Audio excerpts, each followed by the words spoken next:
Well, thank you again for having me back. And usually people don't come back after my first sessions. And so I was encouraged that you did. And thank you so much for the chance to fellowship and talk with some of you along the way. And I'm going to kind of change the way that I'm communicating, and that I've actually just written out some things along the way that I've been assigned this topic, if I were an Anglican, and which is kind of a fun topic. And so it's should be interesting. And I want you to know that some of which, what I'm going to say is you're not going to agree with theologically. We need to be friends. We'll leave as friends. But you know, some of which is I might challenge you in some areas that, because again, I'm not an Anglican for one thing, but in there, I want to speak to some issues where you may say, you know what, Ed, theologically, my understanding of Anglicanism says I can't do that, and what I would say is I'm going to look at some other ways that people have looked at it along the journey. And so again, don't think that in this talk that you need to go away and say, I agree with everything Ed said. Now, the last talk, you had to go away and say, I agree with everything Ed said. But this time you don't have to. There may be some things along the way that I might stretch you, but I think all you'll find to be within faithful, continuing traditions within the Anglican expression. And so I'll unpack some of these things along the way. And so, if I were an Anglican, is again, David gave me that talk, and it's just an odd. I've never been assigned that before. I've spoken to Lutherans and never said if I were a Lutheran. They often said, thankfully, you're not a Lutheran, and so. So it's more of a self-protection kind of thing for them. So let me share with you. I actually have several things. I have 7, but if I go along and I think of another one, I might pretend I had 8, and so just go along with that. But so let me share with you along the way some of those things. Here you go. Right, if you want to jot them down, you can. Feel free. Number one, the first thing is to be more like the global South. I think it's interesting that as a movement, there's a fascinating historic reality that many of you became under the leadership of jurisdictions that were from the global South. And it is amazing to me how many there were. It's hard to keep up. There were. I had to learn what the Southern Cone was. I don't even know what that was. And so there are all these different jurisdictions that are there. And I recognize that now, even with ACNA, some of you are still under those jurisdictions, and so that's all kind of being thought out. Well, my exhortation to you is to not make being under the global South, if you are under one of the jurisdictions, not all of you are, I understand that, but to not make that just something, well, while that gives us some theological and ecclesiastical covering, but I want to also ask you to consider having that to be a missiological focus. In other words, don't just be under the global South, but be like the global South. Does that make sense? I think when we look around the world, what we see is robust, mission-driven movements that are proclaiming the gospel in faithful ways. Now, I think we would be naive to think that the global South has no issues. I think we'd be naive to think that there are no problems in the global South. But I think what we see there is a robust confessional movement of Anglicans who are engaged in God's mission at a substantially higher level of enthusiasm and embrace than we are in the West. And I think that if we're going to see church planting movements, we're going to have to recognize that those are not going to come because we figure ourselves into them. But instead, those are often going to come because we, perhaps in some ways, emulate the practice, not just the protection of the global South. Now, I recognize the global South for many of you has been the protection. What I want to ask you to do is to make it also the practice along the way. And now again, so what does that mean?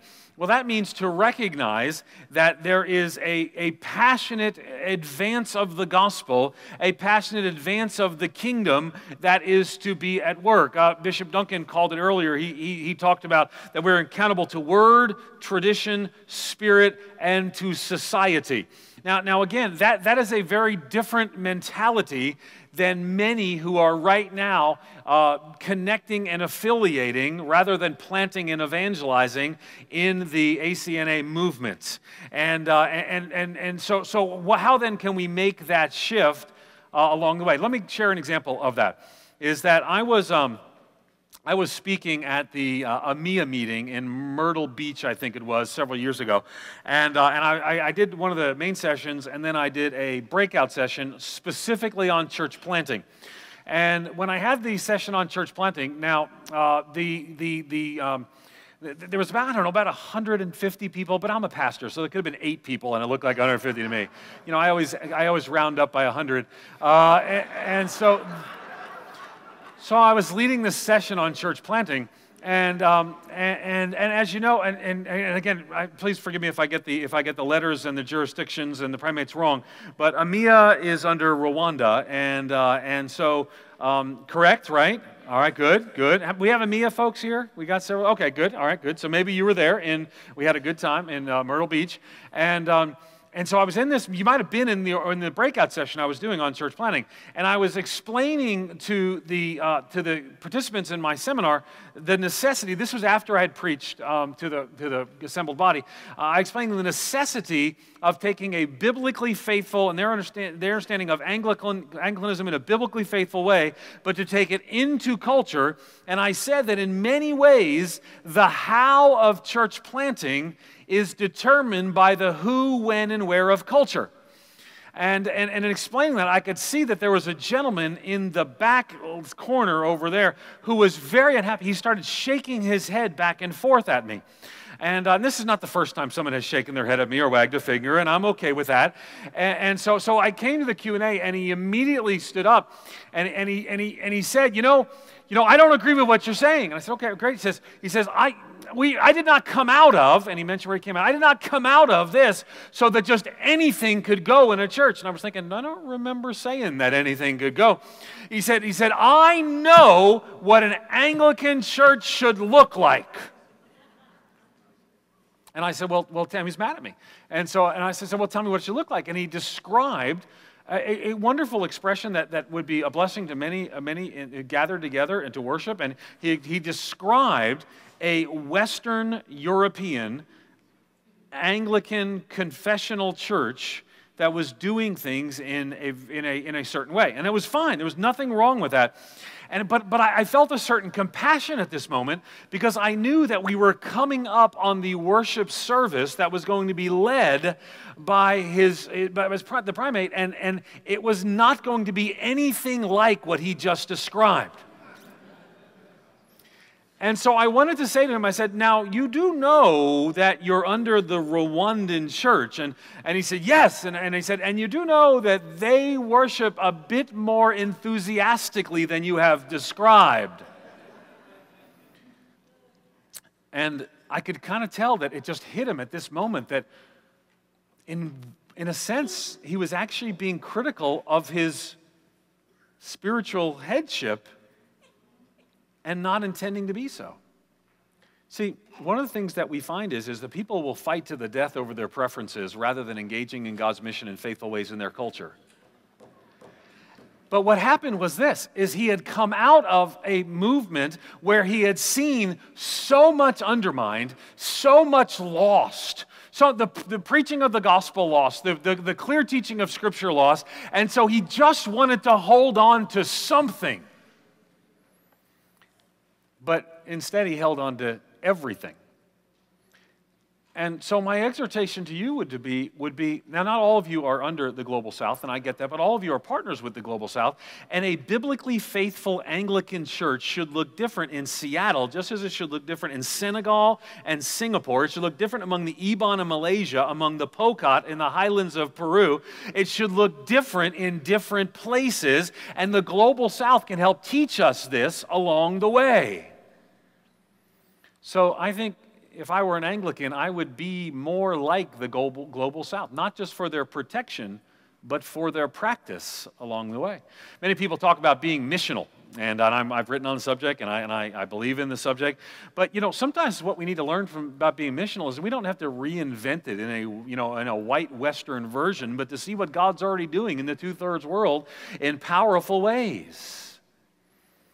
And so my exhortation to you would be more like the global south. And so what does that mean? That means passionately evangelistic. I mentioned that earlier. That means seeing the expansion of God's kingdom through church planting, seeing church planting as a tool for that gospel expansion, and recognizing that where we are will in many ways determine who and what we look like. Now this will be, some of you, and again I mentioned, you don't have to agree with everything I say, but let me challenge you if you're offended at this point, because some of you are, and I understand that. But I want to be your friend, and I want to challenge this, is that some of you saying, no, this is what we fought for, this is what matters for us to stand on, and what I would say to you is this: if the expression of church and the proclamation of the gospel and the practicing of the Lord's Supper and the Eucharist and all those things, if that cannot be done in every culture, in a biblically faithful way, in your understanding of Anglicanism,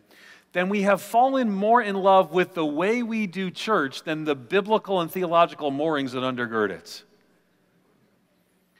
And so if you think, well, this must be in every service, at every time, in every place, that must also be true in the Pokot, in Africa, in the Quechua, and the highlands of Peru. I think I said them backwards earlier. It must be true in all times and in all places. It must be true historically. It must be true cross-culturally. And I think the global south can teach us those things. Here's what I think. I think when we see what God is doing in the global south, we might just be a little more humble in our approach in the declining and dying north. Perhaps we can learn some from that. So that's the first thing I would say, is be more like the global south. Secondarily, are you ready? Are you ready? Be like the global south. Look back to Roland Allen. I want to talk some about Roland Allen for just a minute. Some of you like Roland Allen, some of you not like Roland Allen. Let me give you some of the titles of the books and why you won't like him based upon some of the titles of the books. Here are the three books if you're going to... Now, Roland Allen was an Anglican. Roland Allen was a missiologist. He was not widely read and appreciated as time. Later on, he would become so. Some have taken Roland Allen in ways that Roland Allen would not have gone. He was an Orthodox Anglican. So let me give you three book titles that may get at some of the theme. One was called Missionary Methods, St. Paul's or Ours.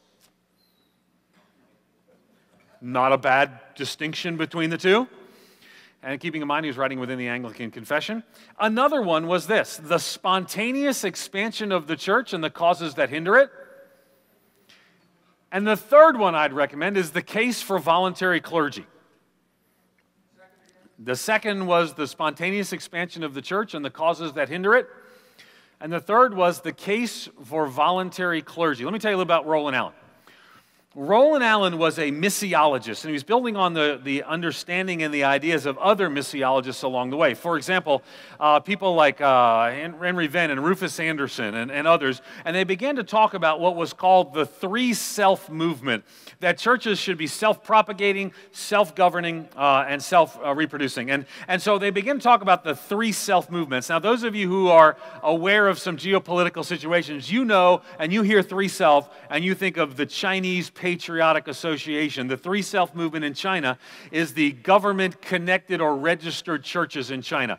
There's an historical irony to that, is that what happened is that the Chinese government said, we're going to have no connection with foreign powers or foreign leadership. You have to be three self churches. So the Chinese Communist government, in a desire because of their plan to deal with issues of religion, used the same term. But that term predates that. And the three self movement was the idea that churches would be self-governing, self-propagating, would be self-supporting, and in doing so, they would be churches so you'd have an Anglican church in China that would be a Chinese Anglican church. And so Roland Allen was building on these ideas, and what happened is they began to see that some of the methods that they did in order to create church plants, they wanted to have church plants. And you have to remember that when this movement was going on, that really there were churches and there were missions. All the Chinese Christians were not members of the Anglican church. They were members of the mission that was overseen in something of a paternalistic relationship. So they couldn't be full communicant members because they were not like us. And Roland Allen saw the system change, and eventually what happened is they would send this Chinese pastor, and they'd send this Chinese pastor to go through the educational system that we had created, and then that Chinese pastor would come back, and he would no longer think like a Chinese person. They got nicknames for them. They called them rice Christians. And the reason they called them rice Christians is they were Christians for the rice. In other words, they were paid agents. And others began to write about this, like John Nevius and others. And Nevius was a Presbyterian. He said that he developed what's called Nevius's 5 principles. And what Nevius said is that what we've got to do is we've got to have 5 rules. And basically he said is that we won't make paid agents of the converts. And so he taught this in Korea. They would never hire a Korean Christian to be a professional Christian. He said, we'll build the buildings in the style of the natives. He said, we'll let the natives call out the leaders of their churches. And what happened is people began to teach and to live the Nevius methods, and the Korean church did pretty well over the next 100 years. Mega churches in the world are often associated and clustered in Seoul, Korea. The Koreans did pretty well. And by the way, that's one of the reasons that that there's a disproportionate number of Presbyterians in Korea. In 1910, the different groups in the world, including Anglicans, gathered together, and they divided up the world into different regions. And the Koreans got the Presbyterians got Korea, which at the time was not exactly a thriving mission field. The first one that went got killed. But what happened is they learned Nevius methods, and what they did is they learned missiological principles to plant churches, and they ended up seeing a remarkable move of God. And yes, they planted 1,000 churches in 5 years. So Nevius principles. Well, let's go back to Roland Allen. So Roland Allen, Nevius is sort of the Presbyterian version. Rufus Venn and Henry Venn and Rufus Anderson, or other just different tribes and traditions. But the leading missiologist in the Anglican tradition was Roland Allen. And he said this. He said, if we're going to plant churches, we got to plant churches. Well, his major work was missionary methods. St. Paul's are ours. And he said, here's ours. He explained ours. Ours is we get a convert, we send them off to college for 4 years or seminary for 3 years. That's how he'd describe it today if he was here. But we'd send them off, and then we would send them back to plant churches. However, by that time, they're disconnected from the people. Now, again, let me remind you, I have 4 seminary degrees. Do not go away saying, Ed Stetzer doesn't like seminary. I'm on faculty of 2 seminaries. I love seminaries. But you cannot create a church planting movement and expect seminaries to foster it. Seminaries can serve the movements, but if you have created a system where all of your potential church planters have to funnel through a credentialing process and a seminary training system that only 1 out of 100 people can get through, you should expect not 1,000 churches, but 1 out of 100, maybe 100 churches. So then, what would Roland Allen say? Roland Allen would say, well, let's look at missionary methods. St. Paul's are ours. What Roland Allen would say is that what we need to do is to create, and later he would write in depth on it, a voluntary clergy. Now, this will be one of the issues where you will disagree with me, but I will tell you, if you want to plant 1,000 churches, you will find a way within your polity and your theological understanding to give somebody other than seminary-trained, credentialed clergy permission to plant churches. And if you do not find a way, you will not plant 1,000 churches in 5 years. Now, there are different ways you can do it. One way, someone gave me a sheet of paper. Something they're doing in Chicago is they're doing a lay catechist approach. A lay catechist is an Anglican layperson with the task of running a congregation and or starting a new congregation. I'm reading from the quote. The Upper Midwest adopted the term as employed in many in the expanding churches in Africa. Wait, there's point 1. Be more like the global South. A catechist functions as a lay pastor under the direct supervision of an ordained minister. A catechist may or may not have other jobs in the professional world. In other words, you could be full-time or you could be bivocational. If you're going to plant 1,000 churches, you're going to have to learn to love the word bivocational. Say it with me. Bivocational. That's not a bad thing. That's a good thing. Essentially, a catechist is a point person for a congregation. Now, I want you to know, I'm a low church evangelical. My polity is different. But let's talk about the distinctions between the two. Let's go back historically to the only time we saw a church planting movement break out on the soil that's in North America. I mentioned earlier, 1795 to 1810. 2 groups. Are you ready? Here were the 2 groups. Baptists. Now, Baptists have a low church polity. So pretty much anybody can be ordained. Baptists can ordain a house plant. I mean, you can just do it, and it's done. Okay? That's why whenever you're watching the news, and it says, this person who stole all money was an ordained Baptist minister, that means nothing, just so you know. Just, it is what it is, all right? All right, so what the Baptists would do, and here's the deal. Once you hear this, okay, let it offend you right now. You need to learn from Baptists on this issue. Not now. Baptists now have the same clergy system. It's called the clergification of the movements. Okay? That's a Stetzer word. That's not a real word.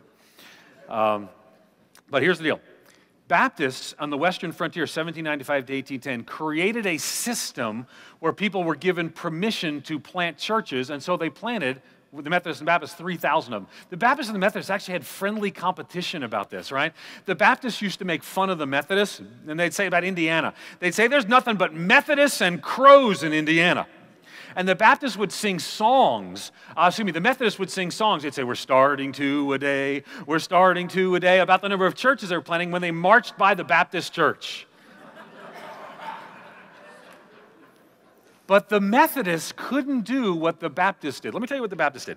The Baptists did, and this is just, I'm just giving you history here, right? The Baptists, they would ordain people. So what would happen is a young man would start having the ability to preach. And the way they created a system is they'd license the young man to preach. And then after he proved himself, they would ordain the young man to preach. And then the church would go out and he could practice the ordinances and do all that sort of stuff. And so pretty much they had an incredibly uneducated clergy from 1795 to 1810. They were actually condemned in writing by the Anglicans, by the Presbyterians, and by the Congregationalists that were in what was then the Bible Belt of New England. But what happened is, and you can read about this in Finke and Stark's book, The Churching of America, Winners and Losers in the Religious Economy. Strange title, but they're sociologists. And they look at what happens here.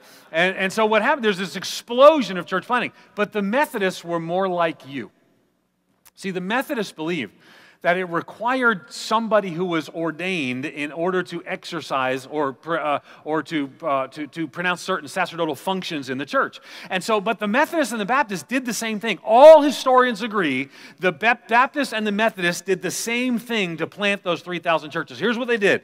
They gave somebody permission on the local level and created structures to support them. The Baptists created like associations that held each other accountable. The Methodists created the circuit rider, because the circuit rider was necessary in the Methodist polity to actually practice the sacraments. And so what would happen is that would be a class leader. So the Baptists, William Warren Sweet, the famous historian, talked about the Baptist farmer preacher and the Methodist class leader. They were really the same function in the town where they lived. The difference was the Baptists just kind of did their own thing. The Methodists did so under the circuit riding pastor who could do the functions that are necessary in their polity, their understanding of church, more like yours. You want to plant 1,000 church? You will come up with some circuit riders, or you will find another way to do it. You cannot come up with 6,000 potential church planters to then factor out 2,000 at the beginning, another 2,000 in secondary to get 2,000 church planters to actually try to plant churches so you have 1,000 churches 5 years from now. Your seminaries can't do it. Your colleges can't do it. You have to find a way, and Roland Allen can help point to some of that. Okay? Missionary Methodist, St. Paul's Rars. Now here's the deal.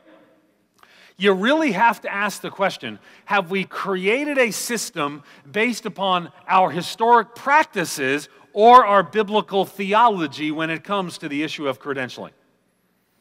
Now, again, I work with all kinds of denominations. I think I've consulted with 5 denominations on their credentialing process. 5, yeah. And so here's what I have always encouraged them to do. You need a robust credentialing process. Again, credentialing and theological education do not guarantee orthodoxy. But you need that.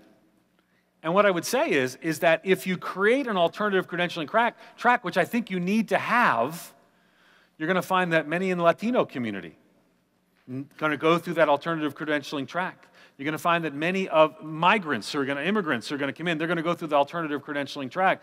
That alternative credentialing track needs to be in partnership, best in partnership with your theological institutions.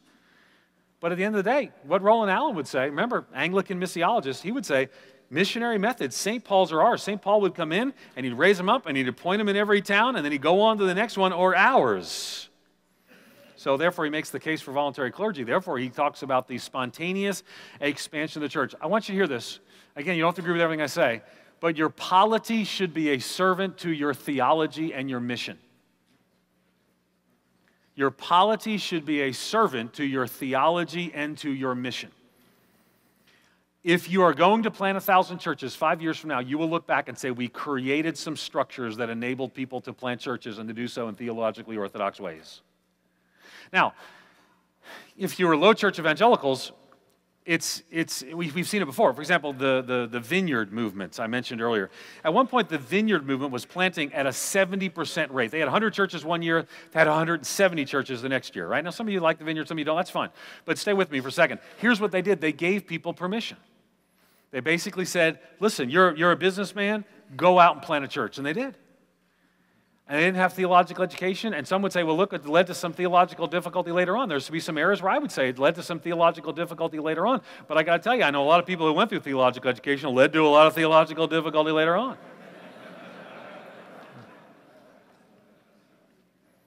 Number one, be more like the Global South. Number two, look back to Roland Allen. Number three, fight for converts, not over jurisdictions, prayer books, or other issues. I think this is going to be a big issue for you as a movement. Because you're always the third way, right? You're on the path. And so you see these hardcore of evangelicals, and they kind of turn you off, and they turn off your people. And I get that. But what I would say to you is this, is that at the end of the day, what's going to unite you is going to be and I'm going to talk about this later, a confessional consensus and a missional passion. You have to be united in two ways, both in what you believe and in what you're doing. Both of those matter. Right? If you just say, we'll get together to believe, then basically all we've got together is a group of people who basically don't believe what they believe, but we don't have any reason to do anything with what we believe. So this ultimately becomes what then becomes the focus. Well, here's the deal.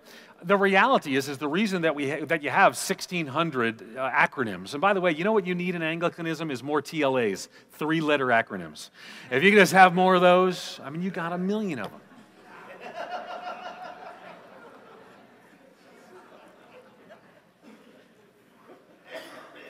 Let me give you another one. PMC, plant more churches.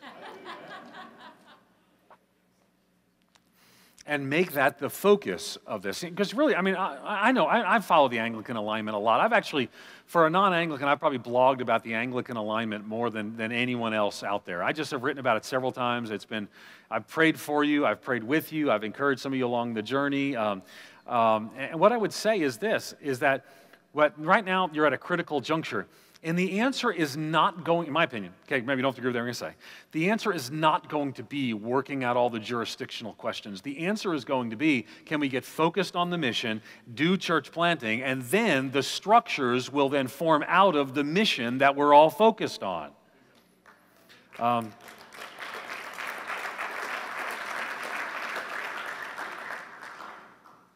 that's really not my business, so let me move on.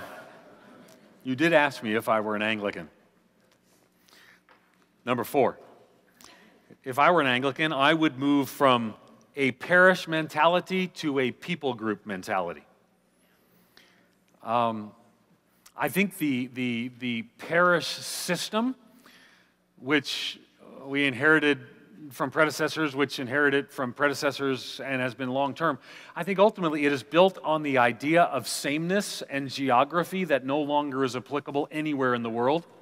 Well, that's not true. There are some places probably it's still applicable. But what I would say is it's not applicable here. The United States has more ethnic diversity in it than any country in the world.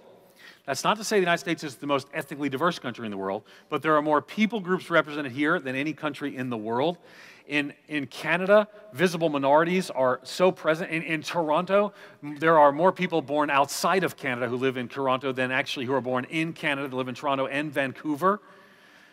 The reality is the parish model was set up in a time when we all looked alike. And so we needed geographical confines in order to make this happen. If you're going to plant 1,000 churches, and one of the rules of planting those 1,000 churches is they can't be near any of your 800 churches, you won't actually plant 1,000 churches. There's an old expression in church planting. It goes like this: start a church in another state, it's all for God's grace and glory, but start a church in my backyard, that's another story.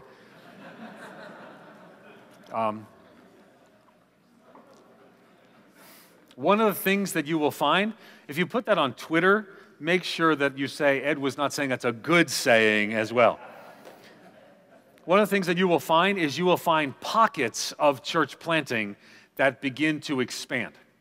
For example, I planted a church in Erie, Pennsylvania, and then we planted two daughter churches on our 3rd anniversary, and then they planted churches, and soon we ended up planting churches near each other. But the only reason you wouldn't plant churches near each other is when you say, well, we'd be reaching the same kind of people, or we're reaching the same people, and the only reason you'd be reaching the same people is if you're trying to reach people who are coming out of something else. There's plenty of lost people to go around. We'll share. See, but that kind of builds on the idea of what I talked about earlier, is the necessity of focusing on converts to Christ rather than converts to a cause.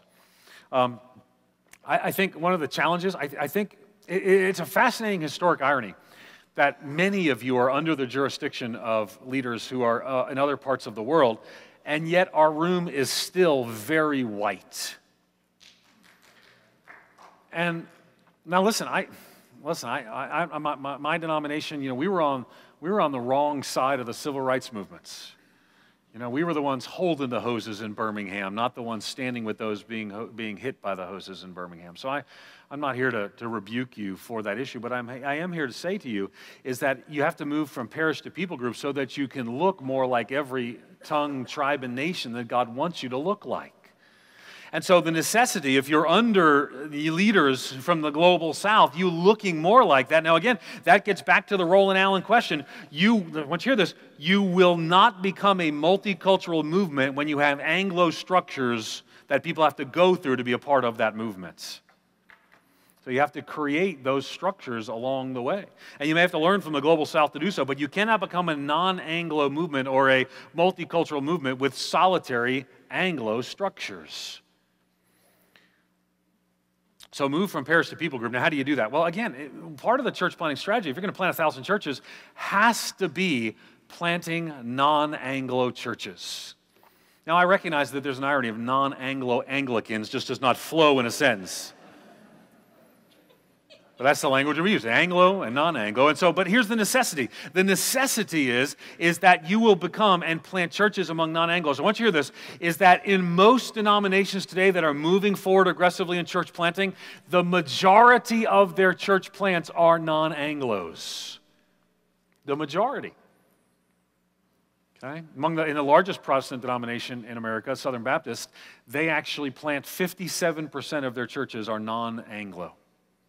African American or ethnic. Now, I recognize that Anglos are ethnics as well, but in the sense of the term that we use it today. You have to ask and answer the question, how do we move from parish to people group? We're simply not planting another church that looks like us in this place, but how are we going to plant churches among Latinos? Do we have any Latino Hispanics here? Anybody here? Raise your hand high so I can see it. There's 4 of you. Sweet mother of pearl. I am so glad that you're here, but we need a lot more. Because God is doing some amazing things in the Latino community. We're seeing churches be planted. We're seeing Central and South America. We're seeing remarkable revival and transformation.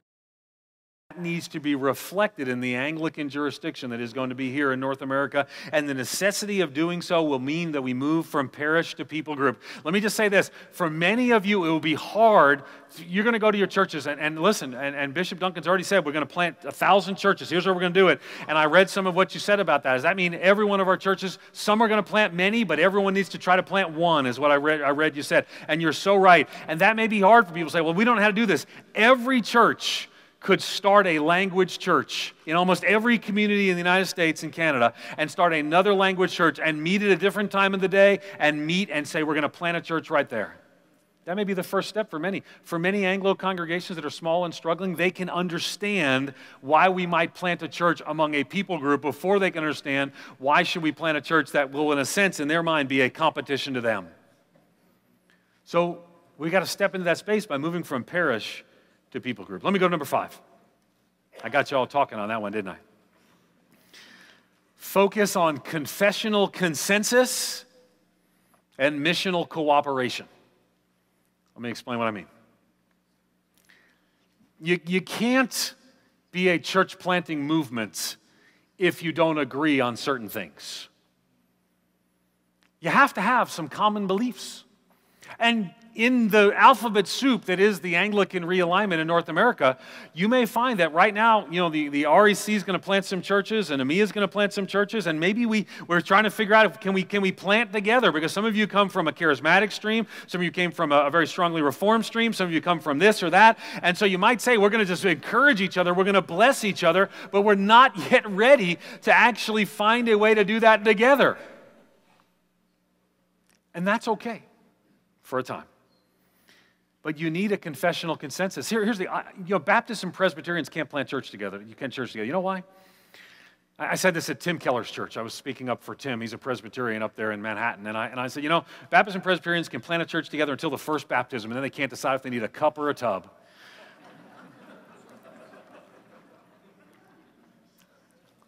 Church planting, of all the things that you do, it is church planting that requires the highest level of theological agreement. And this makes it difficult. You've got to determine, if you're going to partner together in church planting, what are open-handed issues and what are closed-handed issues. Listen, Jude 3 says, there's only one chapter, so Jude 1:3, but Jude 3 says, contend earnestly for the faith once delivered to the saints. I've read your resources, I've read some materials, you are doing that. You are contending earnestly for the faith once delivered to the saints. And I got to tell you, we're praying for you, we're believing in you, we're trusting God. Thank you for contending earnestly for the faith once delivered to the saints. But that's not the only thing that the Bible says.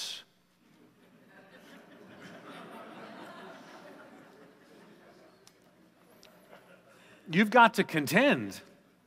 But 1 Corinthians 9, 22 and 23 says, I've become all things to all men, that by all means possible I might save some, and I do this for the sake of the gospel, right? I'm contending and I'm contextualizing at the same time.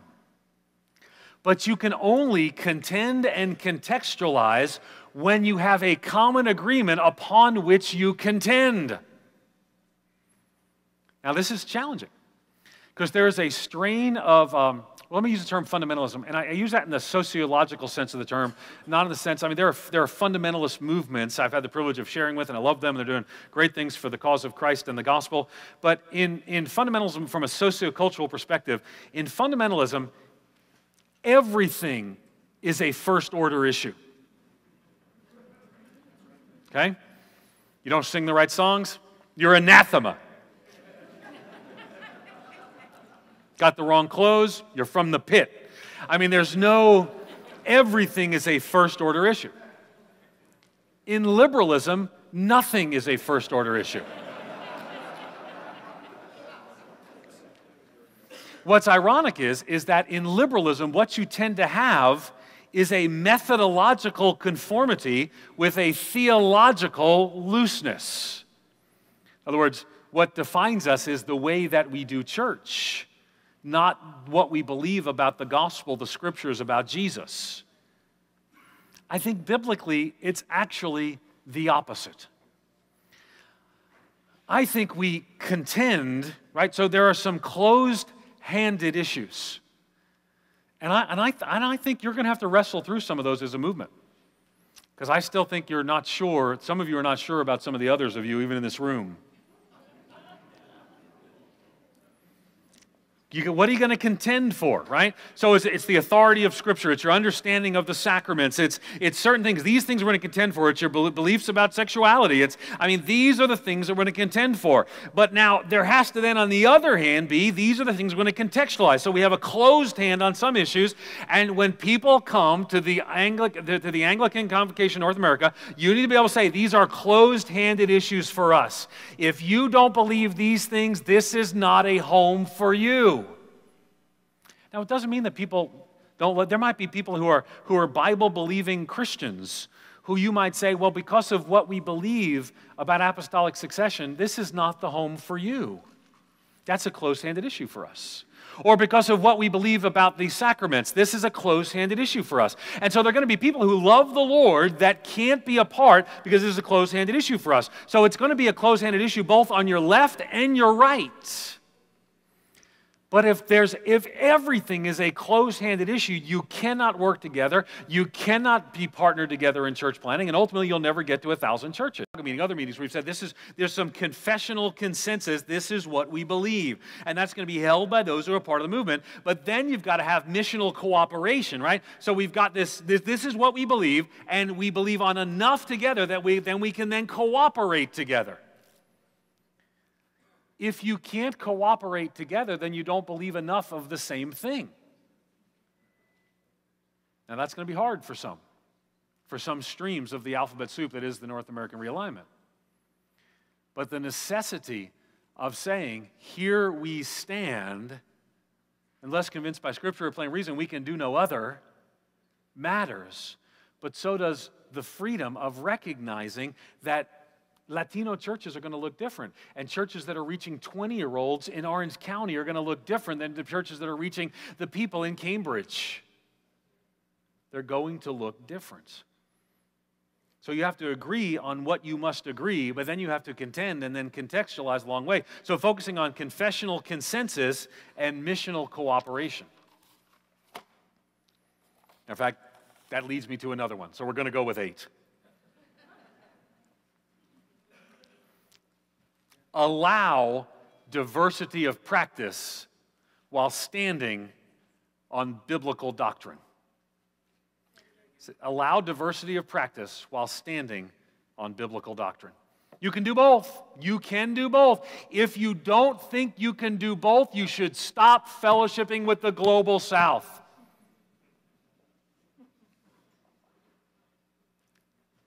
The irony is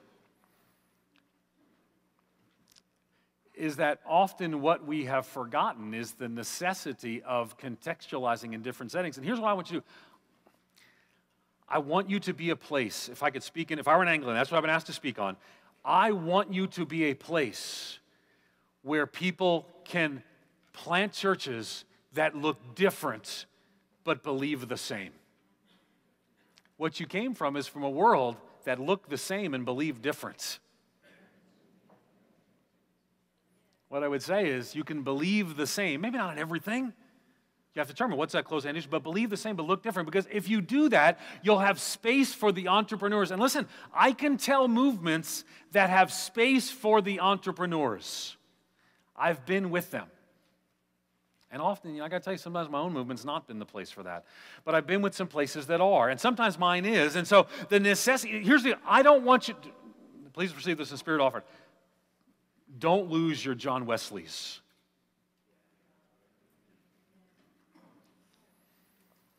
You can have space for those who have a common theological understanding.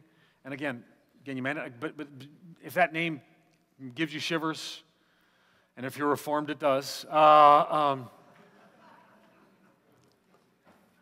I'm saying is, have room in there. Now, this may seem contradictory for what I want to say next. I forgot what number I'm 7. Don't become evangelicals. Now, wait a second. Ed, you've said that you're a low church evangelical. What do you mean? There is a fascinating movement right now across the evangelical spectrum. Do you, I don't even know, Bishop, do you call yourself evangelicals now? I mean, just generically, do you say we're evangelical when you speak of yourselves? Evangelical Catholic. Okay. Charismatic. Evangelical Catholic charismatic. Okay, fair enough. But you got them all in there. You know, it's ECC. ECC is Evangelical Covenant Church, where I come from, and they're good people too. Here's what I would say. There is a tendency, because right now what you have is the 7 sisters of ecumenical denominations are just hemorrhaging. I mean, someone came up to me afterwards from one of the other 7 sisters and just said, we're just dying, and they are. And so the reality is people are seeing that as just this, not there. Evangelicalism is actually growing. You may have heard the recent study, the ARDA study, it was the ARA study, the American Religious Identification Survey, that there was actually a decline over the last 20 years, about 10% of the percentage of Americans who identify themselves as Christians. But during that time, evangelicals grew. Evangelicalism and particularly Pentecostalism are the only growing segments of American Christianity today. Pentecostalism, of the 25 faith groups, I wouldn't call them all denominations because there's a couple in there that would be Mormons and Jehovah's Witnesses would be among them. But of the 25 that would be historic Christian denominations in any sort, depending on however you read it, only 2 were growing. And that was the Assemblies of God and the Church of God, Cleveland, Tennessee. So 2 Pentecostal denominations. So what you have is you have evangelicals kind of growing, evangelicals holding a role, Pentecostals growing. But what's happened is there's a bit of a move, and I see it all over the place, to de-emphasize distinctives. Now, I need to say this to you in a way that's really odd because I don't share your distinctives. And so why in the world would we do this? I was standing at Seymour Chapel. Seymour Chapel is the chapel of the Assemblies of God Theological Seminary. Seymour and Parham were the 2 who went to Azusa Street that kind of birthed the Azusa Street movement that, depending upon who you ask, is the beginning of Pentecostalism. Some would say Topeka a few years before that, but beginning of Pentecostalism. And Pentecostalism, many of you have been influenced by the charismatic movement or the third wave movement. It's the fastest growing movement in the history of world Christianity. It grew faster than the early church. It's grown faster than the early church. It's the fastest growing movement in the history of world Christianity. So I'm standing in Seymour Chapel, and I'm speaking. I preached, and I afterwards was doing a Q&A with local pastors and, regional pastors and students. And one young man raised his hand and said, Dr. Stetzer, can't we just not worry about this? Why do we, we're Pentecostals, we're named after an obscure agrarian Jewish festival, that was a funny phrase. He said, can't we just not worry about these things? And I said to him, I forget his name now. I said to him, Bob, I said, I understand that impulse, but one of the reasons you have grown and as you have grown is because you didn't say, it's all the same, it doesn't matter, but you said, we believe something unique and distinct that is worth spreading around the world. And so I actually encourage the Pentecostals to be Pentecostals, and I'm not a Pentecostal. They asked me to write an article in their enrichment journal. I'm like, I'm like so not a Pentecostal that if I said I encourage you to be Pentecostals, I could get in trouble with my friends. But ultimately, my own denominational tradition, I'm a Baptist. And I think many in the Baptist world are rushing to be evangelicals. And so saying, well, let's not really stand on these issues that are important to us. And what I would say is I see many in all different expressions doing the same thing. And I say to my own Baptist friends, the answer for us to reach the world through Jesus Christ is not to quit being who we are and what got us here in the first place. And what I would say is, even though I don't share your distinctives, is rushing into the milieu that is modern evangelicalism is not as appealing as I think some of you might see it. Evangelicalism is adrift in many ways. If you go back to the 50s and the 60s, it was actually parachurch organizations that spoke into evangelicalism about restoring orthodoxy. People, Carl Henry and others. Many of you would have been influenced by Carl Henry, have read some of his writings. But what you didn't know was his denominational affiliation. How many of you read know who Carl Henry is? Raise your hand for a second. A whole bunch of you. You know his denomination? Wasn't Presbyterian. Baptist. You didn't know. You know why? Because he was speaking into the broad evangelical, help restore and help bring evangelicalism to make it an intellectually consistent and coherent movement. Today, where we find orthodoxy is in denominational structures. And evangelicalism is really struggling. Listen, if right now, if evangelicals right now, here, let me tell you 3 people who are evangelicals, right? Are you ready? Here they are. Joel Osteen, Brian McLaren, and John MacArthur are all evangelicals. And the one guy I agree with is Matt all the time. And so,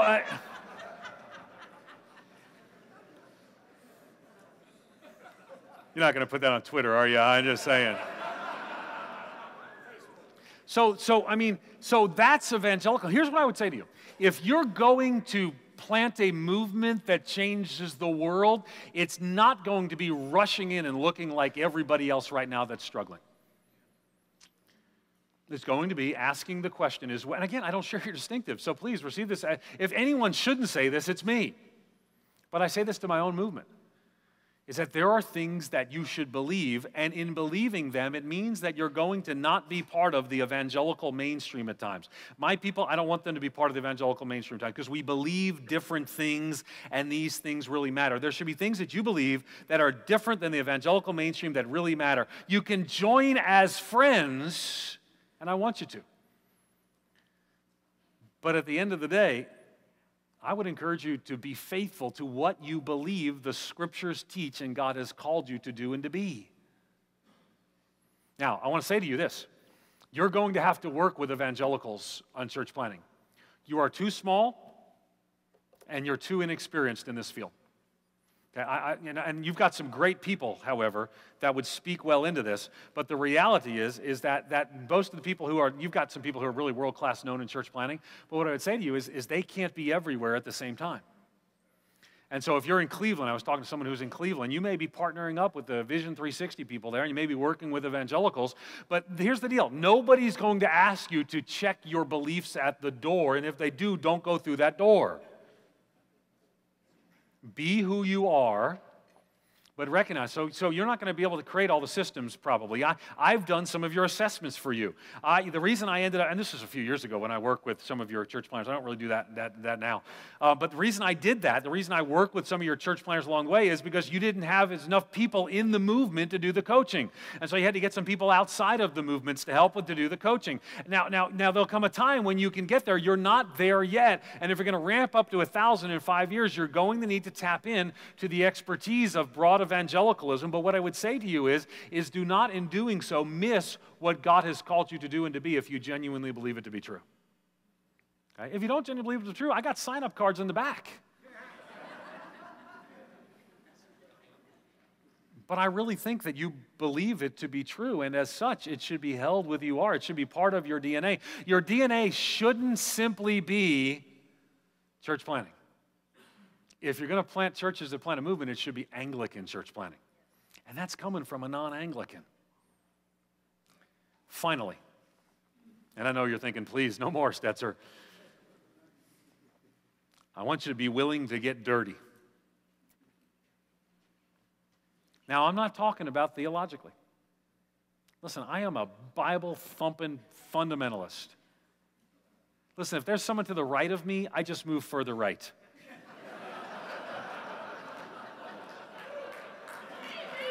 No, I don't even want to be over there. I don't want anyone looking over at me saying he's a liberal. I just move over. I don't even care. Hanging around you guys gets me in trouble with some of my friends. So I'm not talking about you abandoning your theological principles. Matter of fact, you'll hear that. It's like a siren song. You'll hear that. If you just didn't take a stand on this issue, then you'll plant more churches. And you know what? It's just not. Even if you believe it, it's just not historically accurate. Nobody believes that the answer to creating a church planting movement is to compromise your theological beliefs. It's ridiculous because it's never happened. Liberals don't plant churches.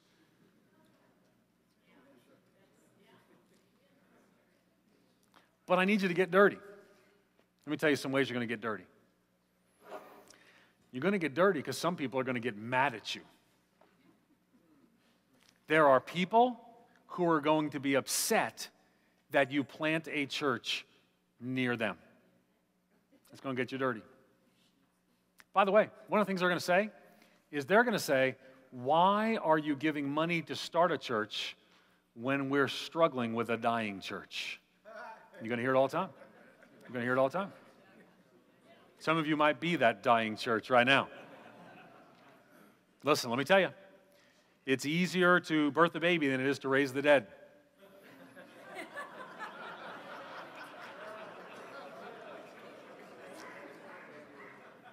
Now, I believe in church evangelization. I have written books on church evangelization. I have even cited Anglican churches in my books on church evangelization, my book on church evangelization. I believe in church evangelization. But at the end of the day, this is going to make some people mad, but you have to make some decisions. You will spend all of your money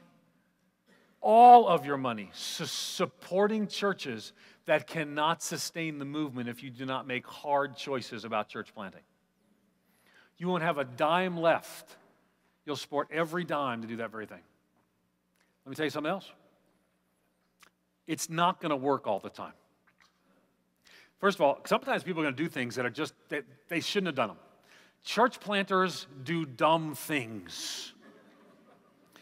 There's a certain kind of personality we look for in church planters, right? They have to be these entrepreneurial self-starters, these mavericks to a sense. And so we go out and we do this assessment to find these self-starting mavericks, and then we're shocked and offended when they don't follow directions and they don't listen to us. They're like, hey, that's what you looked for. That's me. Don't lose your John Wesleys. Here's the deal. They will come, and they will try some new things. They will say, let's meet at a time and a place that's non-traditional. Some might say, let's meet in homes. Some might say, let's never leave the home. Let's never build sacred space. Let's, instead of expanding, let's multiply and create a house church movement of Anglican churches. And the more I talk about it, the more some of you begin to twitch. Now, you can take one of two approaches. Church planting movements create new life, and sometimes they create new life forms.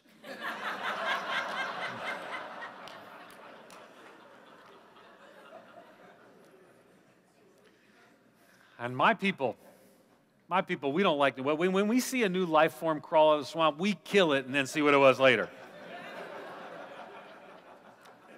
Don't do that. I can tell you about an Anglican house church movement right now in a country in Asia that I cannot speak of for fear of persecution that is doing remarkable things for the work in the kingdom of God. And I'm thankful that someone didn't see it and say, let's kill it before it gets started. Church planting movements create new life, and new life creates new life forms. It's going to be messy, and it's going to fail sometimes. You need to get more comfortable with failure. If you're going to plant churches, you need to get more comfortable with failure. I've planted 5 churches. One of them didn't make it. And that's okay.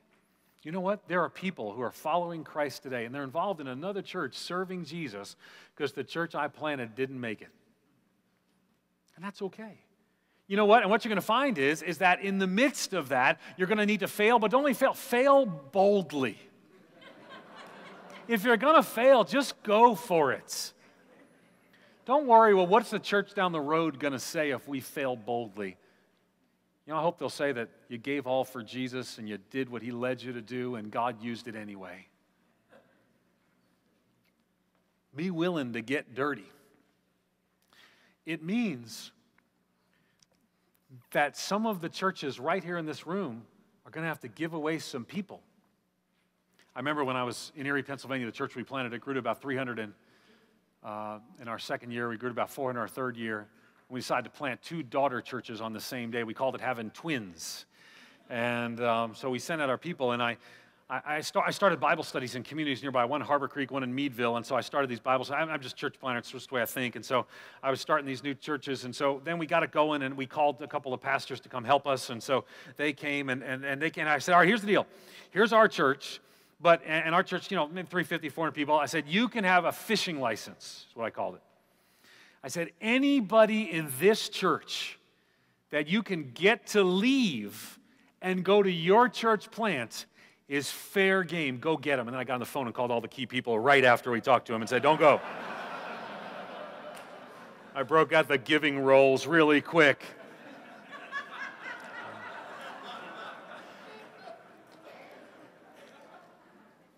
"20% of my church left. 20%. I was offended by some of them. I'm like, it led you to Jesus. You're not of Paul. You're not of Apollo. You're of me. You don't get to leave. God had to convict me of that attitude. I'm still dealing with it, you can tell. 20% of our church left. A whole worship team left. Givers, servers, workers. Our budget was impacted. And I got to tell you, we had some people in our church kind of freak out. They said, but we're just such a new church. How can we be doing this? We were running 400 at a time. They're like, we're such a new church. There was a study. It was a fake study, but I like quoting fake studies sometimes. It's okay to quote them, as long as you say it's fake. But basically, it was a poll of some magazine readers, and they said, what's the optimal size to plant a church? And so it's not a scientific study, but I just love this because it's so true. You're going to get it as soon as I say it. What's the optimal size to plant a church? People would send it in, okay? And there wasn't internet things back in the day. They did it on paper, and so they send in their little cards, and they say, what size is your church? And they asked several questions. Well, one of them was, what's the optimal size to plant a new church? And you know what the answer was? 25% larger than what we are right now. If it was 1,000, they said 1,250. If it was 100, it was 125.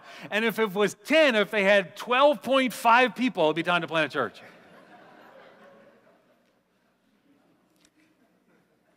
You're going to plant 1,000 churches. You know the right time to plant a church? Now. Every church in the movement needs to start gearing up to plant a church now. And then to plant more than one along. You're going to get dirty, and some people aren't going to like it. The Nazarenes did this thing once. They sent out a letter. They have a research department. Matter of fact, the Nazarene Research Department may be the finest in the evangelical world. And they sent out a letter. First they did some research, and what they found is where all of the Nazarene churches were that were doing somewhat well. And then they found out all the places where there were communities that didn't have a Nazarene church. And so then what they did is they sent a letter to all the Nazarene churches doing somewhat well that were relatively near communities that didn't have a Nazarene church. And they said, why don't you plant a church here? And everyone went crazy. The pastor started screaming like 10-year-old girls at a Jonas Brothers concert. I mean, they just went crazy.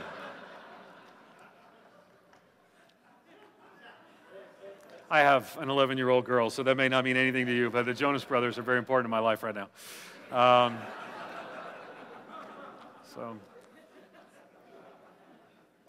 You know why? They got everyone mad, but you know what happened? They had a great year of church planting.